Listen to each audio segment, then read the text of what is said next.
Middle east reason फेरि युद्धको आगोमा होमिएको छ। हिजो राति अचानक मिसाइल र ड्रोन आक्रमणहरू सुरु भयो। बहरैन, आबुधाबी, दोहा, कुवेत धेरै ठाउँमा विस्फोटका आवाजहरू सुनिए। अमेरिका र इजरायलले इरानका केही मिलिटरी टार्गेट्सहरूमा आक्रमण गरेपछि इरानले तुरुन्तै प्रतिआक्रमण गर्यो। बहरैनमा अमेरिकी फिफ्थ फ्लिट नजिकै मिसाइल प्रहार भएको रिपोर्ट आएको छ। आबुधाबीमा विस्फोट भएको छ र एकजनाको मृत्यु भएको खबर छ। दोहा र कुवेतमा पनि मिसाइल प्रहार गरियो। केहीलाई बीचमै रोकिने प्रयास गरियो र इजरायलतर्फ समेत ड्रोन र मिसाइलहरू पठाइएको भन्ने खबर छ।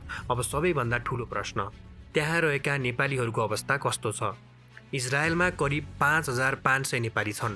खाडी राष्ट्रहरूमा मात्रै 4 लाखभन्दा बढी नेपाली कामदार कार्यरत छन्। इरानमा पनि थोरै नेपाली रहेका छन्। यदि अवस्था अझ बिग्रियो भने हवाई सेवा बन्द हुन सक्छ र कामदारहरू जोखिममा पर्न सक्छन्। तर राहतको कुरा के हो भने नेपाल सरकारले यात्रा नगर्न आधिकारिक सूचना जारी गरिसकेको छ। विदेश स्थित दूतावासहरूले नागरिकहरूसँग सम्पर्क कायम राखिरहेका छन्।